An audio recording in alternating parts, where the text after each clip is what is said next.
Bien, abramos nuestras Biblias en el Evangelio de Mateo, el texto que tenemos en el proyector. Capítulo 22. Vamos a leer desde el versículo 23 al versículo 33. Mateo, el capítulo 22, del versículo 23 al 33. Luego de eso nos quedamos de pie y encomendamos al Señor este tiempo en la Escritura.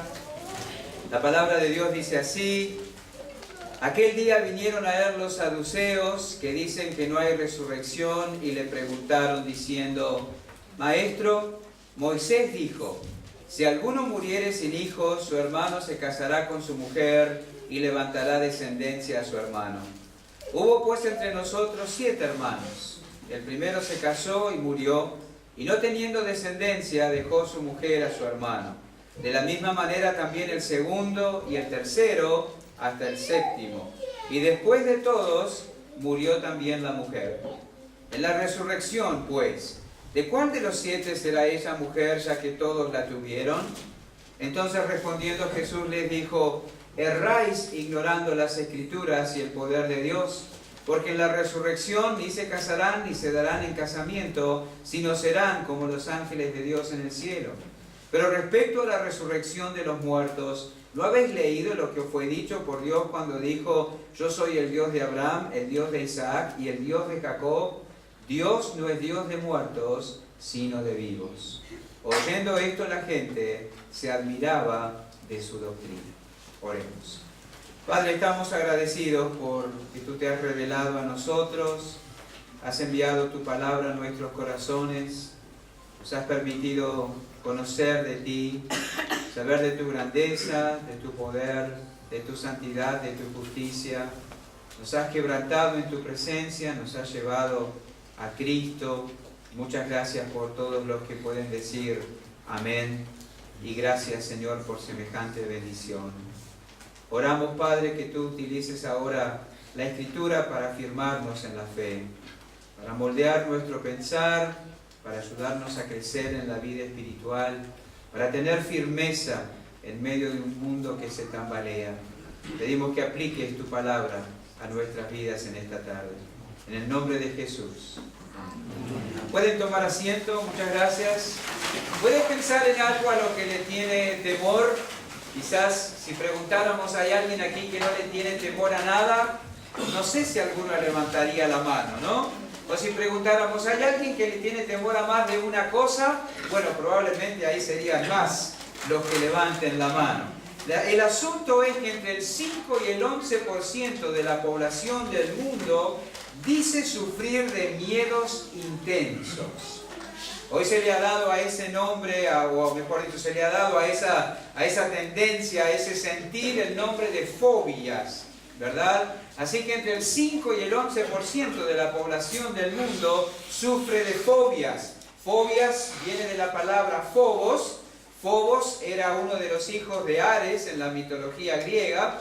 Ares era el dios de la guerra y Phobos era el dios del temor, que acompañaba a Ares para infundir temor en los enemigos y hacerlos huir. Una buena combinación, ¿verdad? Los griegos pensaban en todo cuando elaboraron su mitología. De ahí viene la palabra fobia. Y las estadísticas dicen que el 8% de la población de Argentina sufre de fobias, ¿verdad? Y consulta a diferentes profesionales y especialistas por esa razón.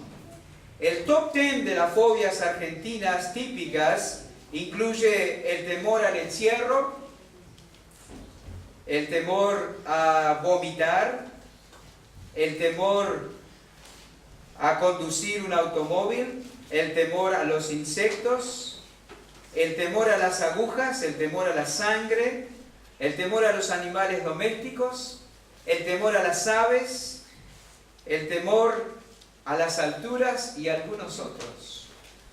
Esas son algunas de las cosas que despiertan temor dentro de la población de este país. Algunas fuentes de temor que en oportunidades llegan a estar,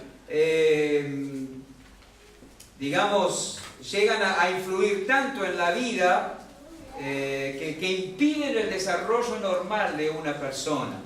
Esos temores los paralizan y los condicionan de tal forma que impiden el desarrollo normal de su vida, ¿verdad? Como sabemos, según el objeto o situación o evento temido, se clasifican y se dan nombres a las fobias, ¿verdad? Aracnofobia, ya sabemos que es miedo a las arañas. Claustrofobia es temor a estar encerrado. Agorafobia es temor a estar en lugares abiertos. Amaxofobia es miedo a conducir. Hemofobia es el temor a la sangre y a las heridas. Tanatofobia es el temor a la muerte. ¿Sufre usted de tanatofobia? ¿Tiene temor a morirse? Si usted sufre de tanatofobia, si tiene temor a morirse, este párrafo que acabamos de leer en el Evangelio de Mateo, capítulo 22 al 33, esta enseñanza particular de Cristo puede ayudarle mucho. No el párrafo en sí como algo mágico, sino lo que el Señor Jesús enseña y establece en esta porción. Hay tres cosas que vamos a identificar en esta porción de Mateo capítulo 22. En primer lugar, la pregunta de los saduceos. Dice el versículo 23, aquel día vinieron a él los saduceos que dicen que no hay resurrección y le preguntaron diciendo, Maestro, Moisés dijo, si alguno muriere sin hijos, su hermano se casará con su mujer, levantará descendencia a su hermano. Hubo pues entre nosotros 7 hermanos. El primero se casó y murió, y no teniendo descendencia dejó su mujer a su hermano. De la misma manera también el segundo y el tercero hasta el séptimo. Y después de todos murió también la mujer.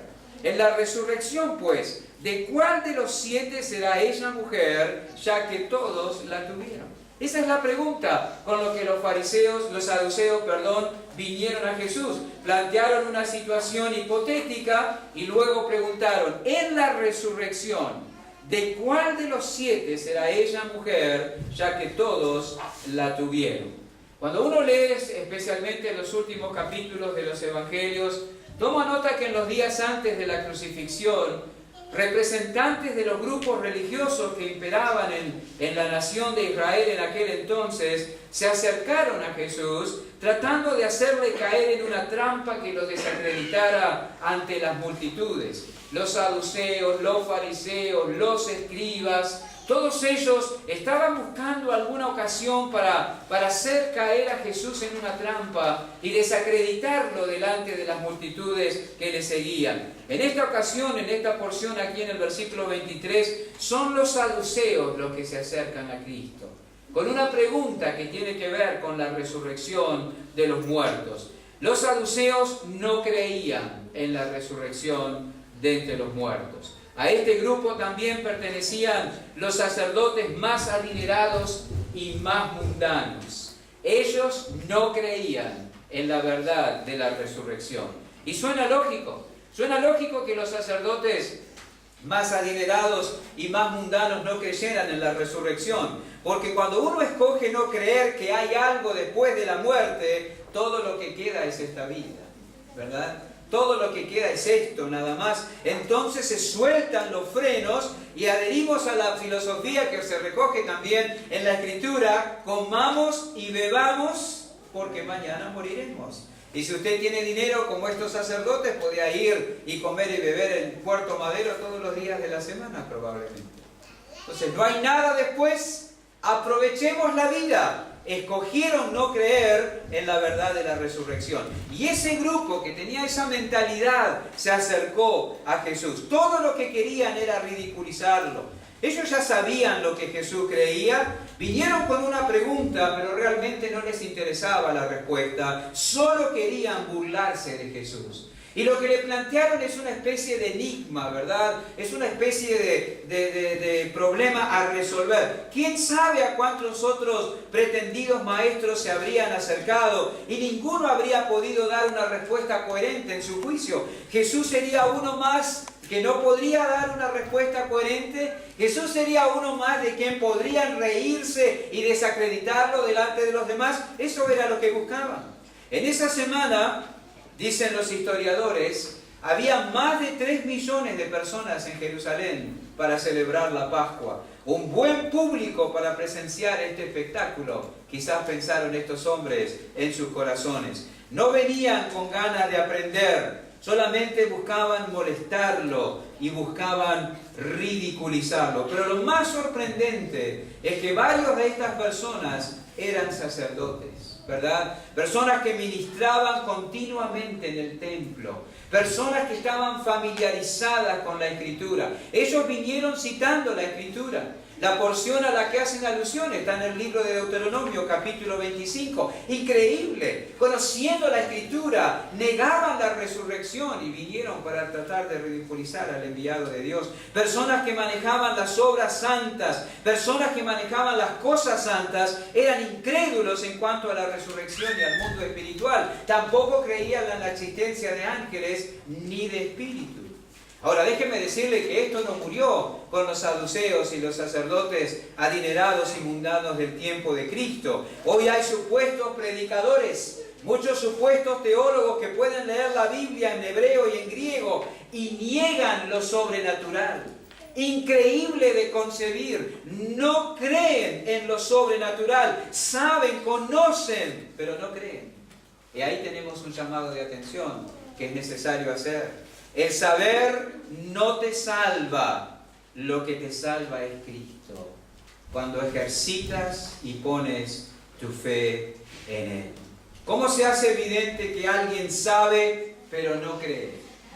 ¿Cómo se hace evidente cuando alguien sabe y conoce de la Escritura pero no cree lo que sabe? Eso se hace evidente cuando esa persona no obedece. Porque la fe verdadera produce vida. Una vida que se desarrolla, una vida que se ejercita en la obediencia. No me imagino situación tan triste y digna de compasión que la de aquel que no le cree a Dios. Puede haber una persona más miserable, no en su propio criterio, por supuesto, pero a la luz de la verdad de la Biblia, a la luz de la eternidad, a la luz de la existencia de nuestro Dios, a la luz de la verdad que está en Jesús, ¿puede haber alguien más miserable que aquel que no le cree a Dios? Realmente no creo que haya alguien más miserable. ¿Qué le queda? Absolutamente nada. ¿Qué posee verdaderamente una persona que no le cree a Dios? Absolutamente nada. ¿Para qué se esfuerza? Absolutamente para nada. ¿Qué tendrá al final del camino? Absolutamente nada. Pero también la conciencia de haber vivido toda la vida equivocada. Esa es la tesis de Eclesiastés. Si no le crees a Dios, habrás vivido toda tu vida equivocada. Y llegarás al final de los días, pasarás raya y será el resultado vanidad de vanidades. Absolutamente.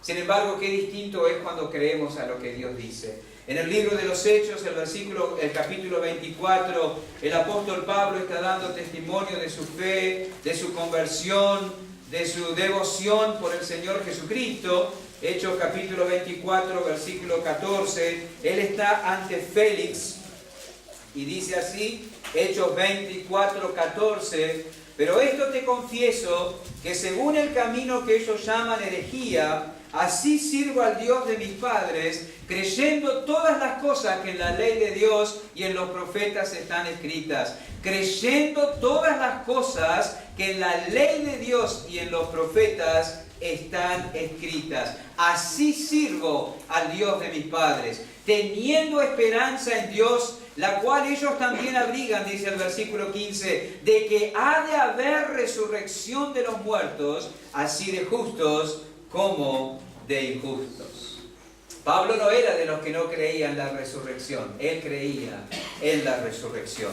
Él creía en lo que Dios había asegurado. Él creía en lo que Dios había dicho. Y él tenía conciencia de que la resurrección tenía implicaciones tremendas. Al no creer en la resurrección, la vida no tiene timón ni rumbo. mismo. Pero así no era la vida de Pablo, ¿verdad? La resurrección pesaba en la vida diaria del apóstol. La resurrección lo marcó profundamente. La resurrección lo llenaba de motivación y esperanza. Acabamos de leer, creyendo todas las cosas que en la ley y en los profetas están escritas, teniendo esperanza en Dios de que va a haber resurrección de los muertos, y por eso encuentro mi placer en servir al Dios de mis padres.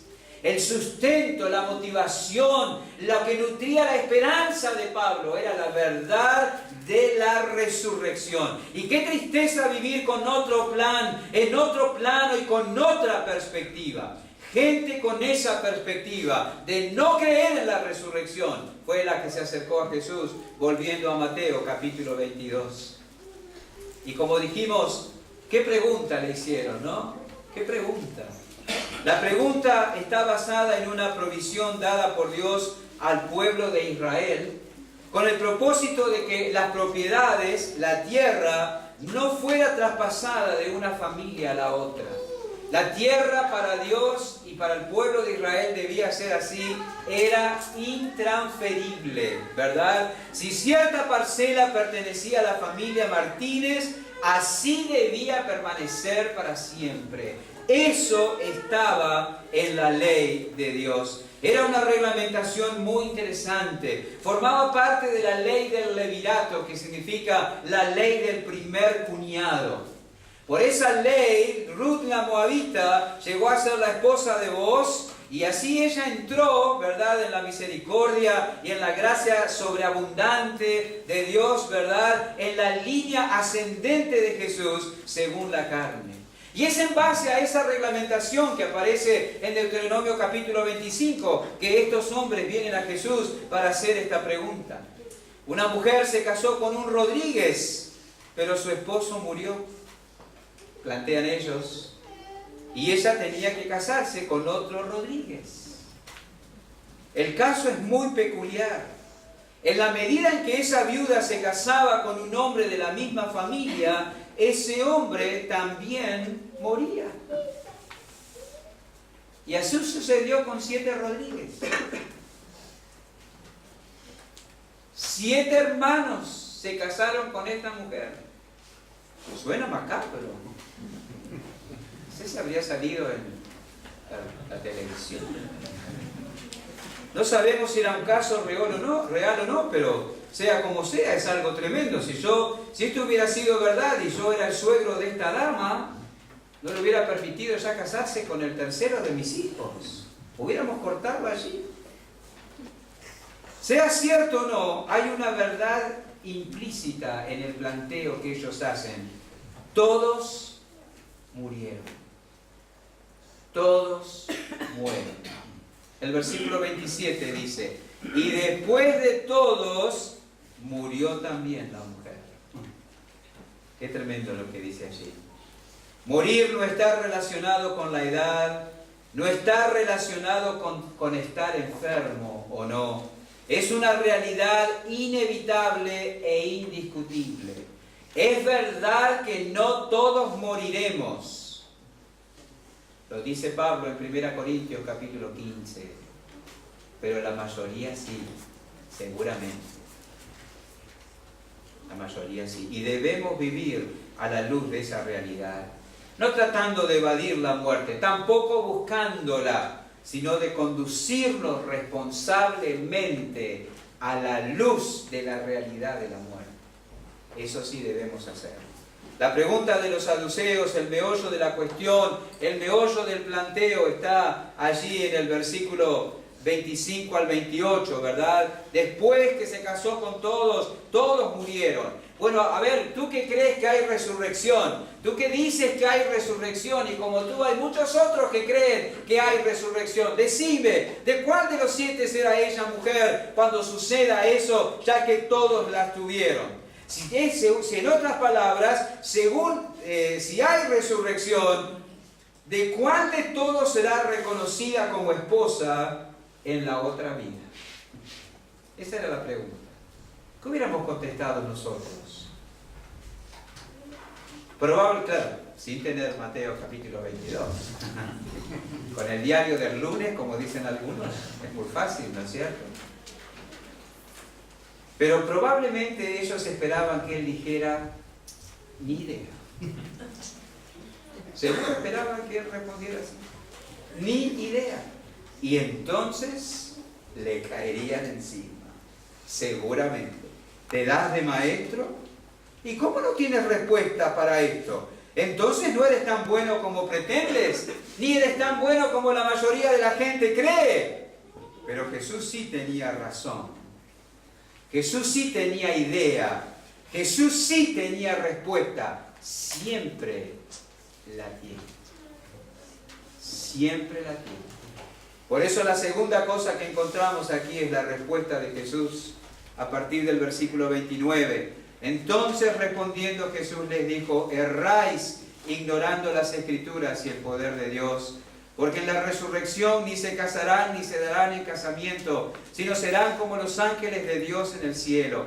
Pero respecto a la resurrección de los muertos, ¿no habéis leído lo que os fue dicho por Dios cuando dijo, yo soy el Dios de Abraham, el Dios de Isaac, el Dios de Jacob? Dios no es Dios de muertos, sino de vivos. Fíjense, hermanos y amigos queridos, que Jesús no los llamó brillante. ¡Wow! Solamente a ustedes se les puede ocurrir una pregunta así. Eso me hace pensar que ustedes son especiales. No le dijo eso. Los llamó ignorantes. ¿No dice eso? Erráis ignorando las Escrituras y el poder de Dios. Ellos vinieron tratando de deslumbrar con su planteo y vinieron tratando de dejarlo mal a él. Sin embargo, él los llamó ignorantes. Pero no dijeron que sabían. Probablemente conocían intelectualmente la Escritura, pero estaba claro que no conocían al Dios que se revela en la Escritura. Conocían la Escritura, pero no al Dios que se revela en la Escritura. De eso los acusó él. Si erramos en algo, es que ignoramos el verdadero sentido de las Escrituras. Si desconfiamos o no creemos en algo que dice la Biblia, ignoramos el poder de Dios. Así de sencillo. Nuestros errores, la mayoría de las veces, derivan de la ignorancia. Y no necesariamente de la ignorancia intelectual, sino de la ignorancia que deriva de la incredulidad. Sabemos, pero no creemos. Conocemos, pero no lo tomamos por cierto y por ende no actuamos en base a eso. Así es. Mucha gente no cree en el relato bíblico de la creación, porque no creen que Dios tenga poder para haber creado el universo. Mucha gente no cree en el nacimiento virginal de Cristo, porque no cree que Dios tenga poder para haberlo engendrado sobrenaturalmente. Estos saduceos y mucha gente hoy no creen en la verdad bíblica de la resurrección porque no creen que Dios tiene poder para resucitar muertos. Por eso Cristo les dijo, erráis ignorando las Escrituras y el poder de Dios. Saben de las Escrituras, pero no la conocen y no conocen al Dios que responde a la palabra dada. Ahí está la cuestión.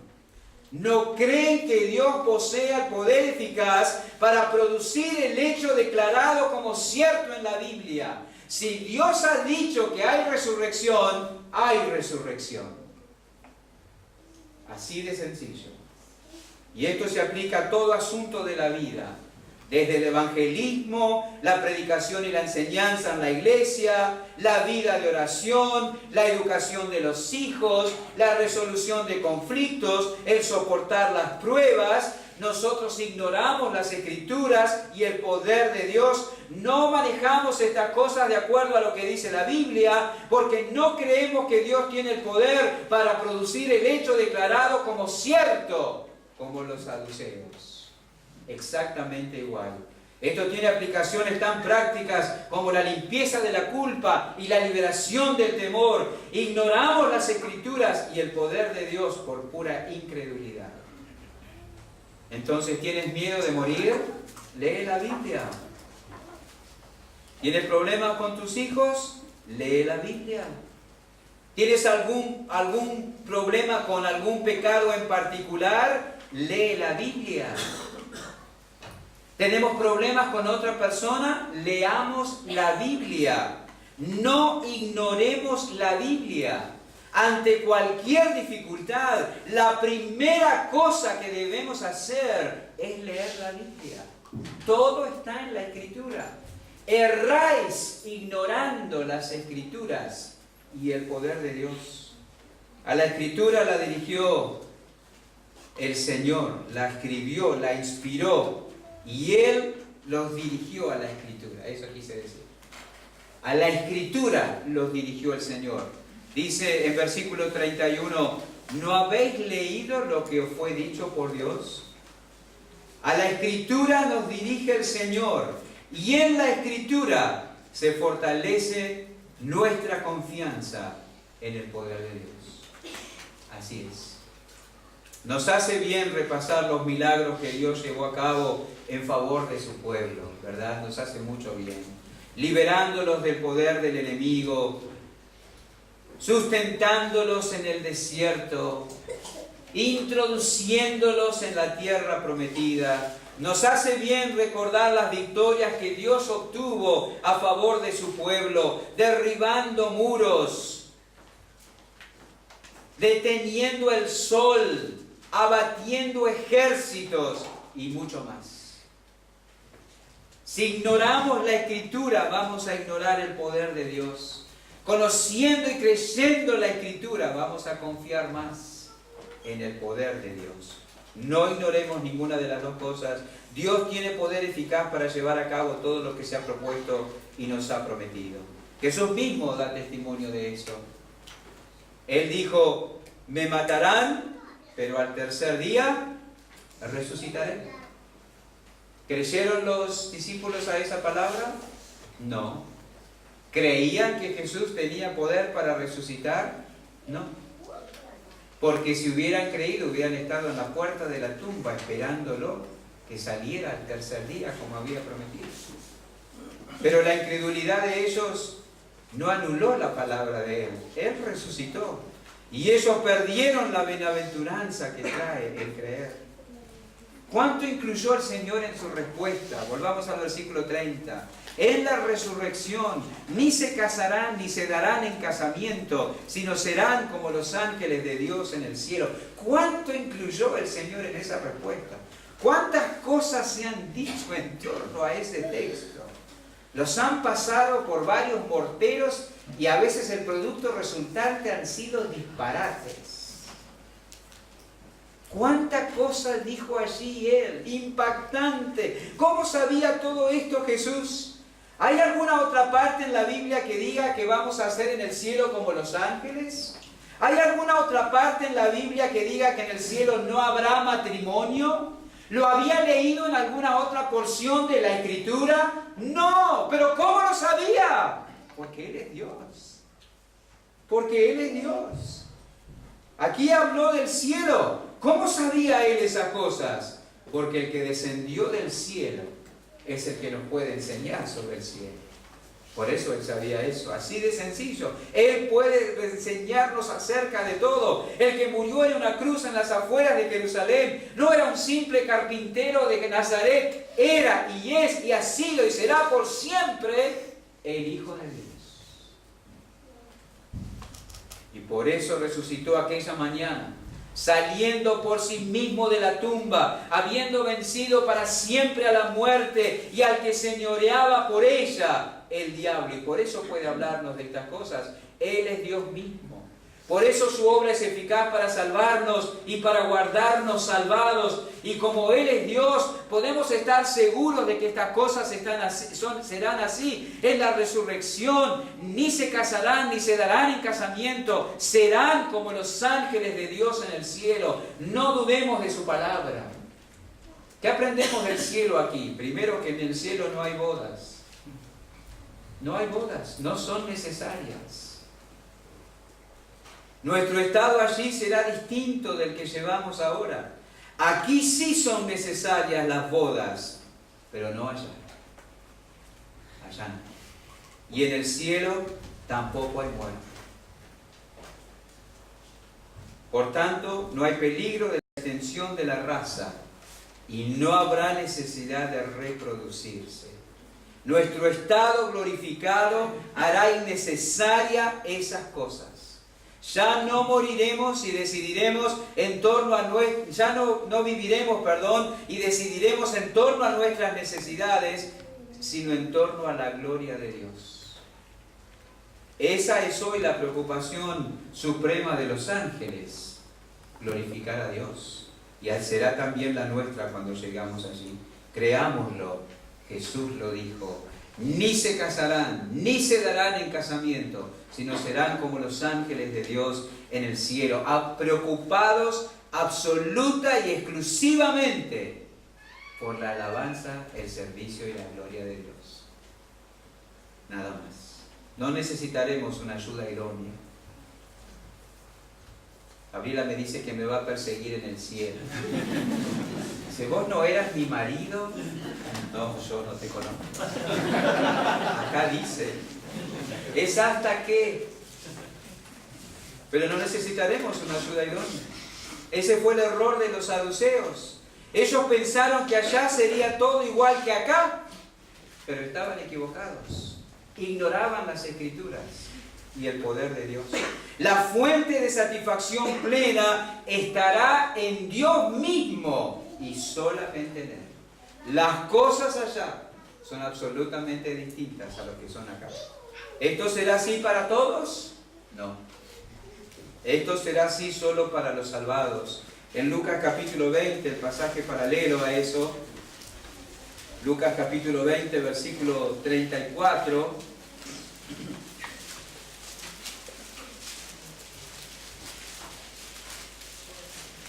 dice Lucas 20, 34, entonces respondiendo Jesús les dijo, los hijos de este siglo se casan y se dan en casamiento, mas los que fueren tenidos por dignos de alcanzar aquel siglo y la resurrección de entre los muertos, ni se casan ni se dan en casamiento, porque no pueden ya más morir, pues son iguales a los ángeles y son hijos de Dios al ser hijos de la resurrección. No será así para todos, será así solo para los salvados. Los salvados serán como los ángeles. Pero hay más. Volviendo a Mateo capítulo 22, ¿cuándo fue que Dios dijo lo que Jesús dice aquí?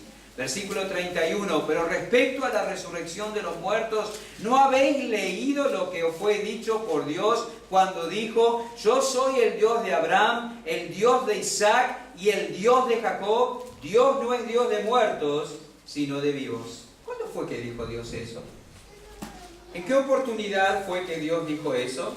Bueno, Dios dijo eso cuando llamó a Moisés. En Éxodo capítulo 3 y 4. De allí se recogen estas palabras. Pero lo dicho allí no fue dicho solo para Moisés. ¿Vieron lo que dice Cristo en el versículo 31? ¿No habéis leído lo que os fue dicho por Dios cuando dijo? Así que lo que Dios dijo allí desde la zarza, no se lo dijo solamente a Moisés, también era para los saduceos del tiempo de Cristo y también es para nosotros. Es muy importante esta declaración. Cuando Dios le habló a Moisés, habían pasado 329 años de la muerte de Abraham. Habían pasado 224 años de la muerte de Isaac. Habían pasado 198 años de la muerte de Jacob. Sin embargo, Él se llama Dios de Abraham, Dios de Isaac y Dios de Jacob. Y si Dios dice, yo soy el Dios de Abraham, el Dios de Isaac y el Dios de Jacob, significa que ellos estaban vivos. El Dios vivo es Dios de vivos. Él tiene una relación personal con cada uno de ellos después de haber muerto. Todos los creyentes que han muerto están vivos en la presencia de Dios.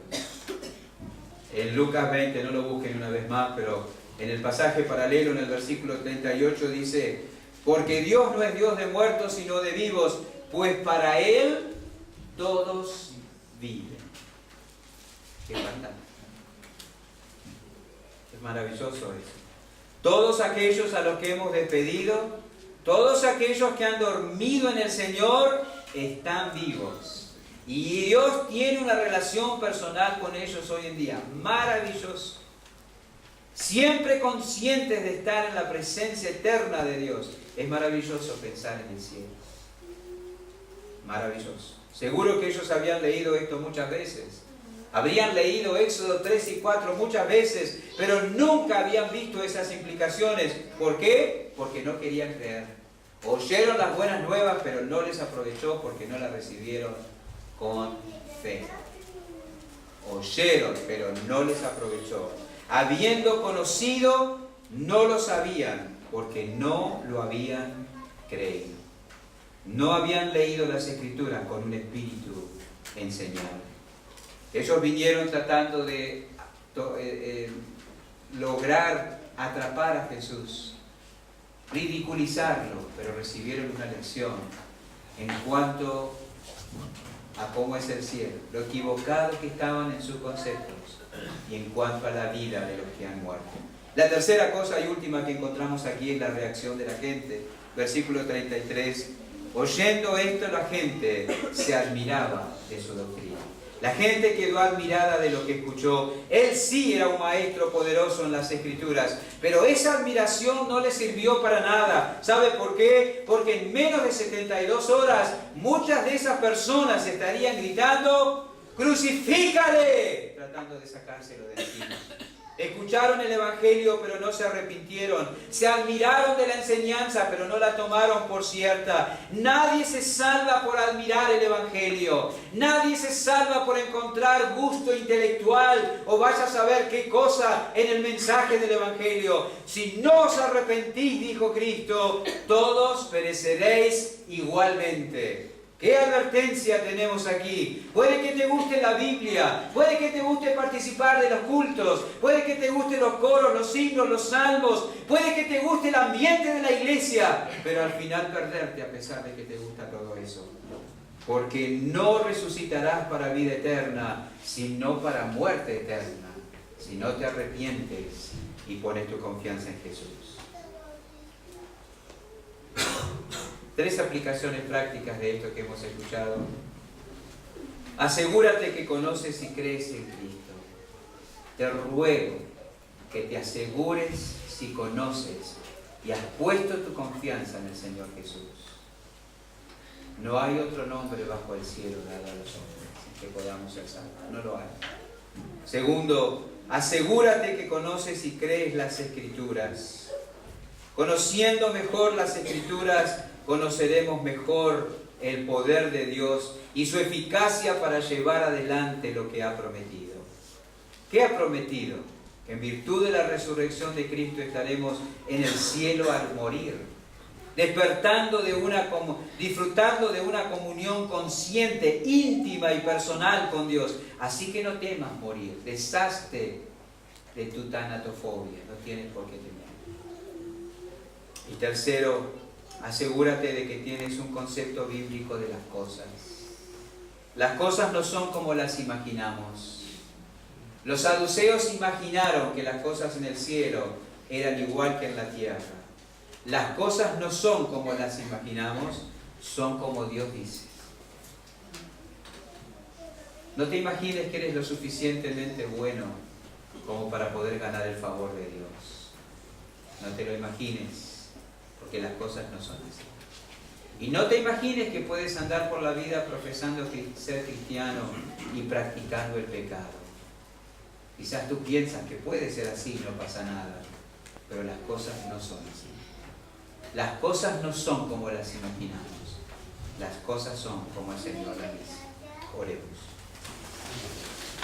Padre, gracias te damos por permitirnos detenernos en este pasaje. Reconocemos que el temor a la muerte muchas veces paraliza los corazones de muchos. pero nuestro Dios es Dios de vivos. Y todos los que han muerto en Jesús y los que moriremos en Jesús, estaremos vivos en su presencia. Él lo ha asegurado. Lo leemos en la Biblia y tú tienes el poder para hacer lo que has dicho. Muchas gracias por eso. Que allí esté fundada nuestra fe. Usa tu palabra en cada corazón. En el nombre de Jesús.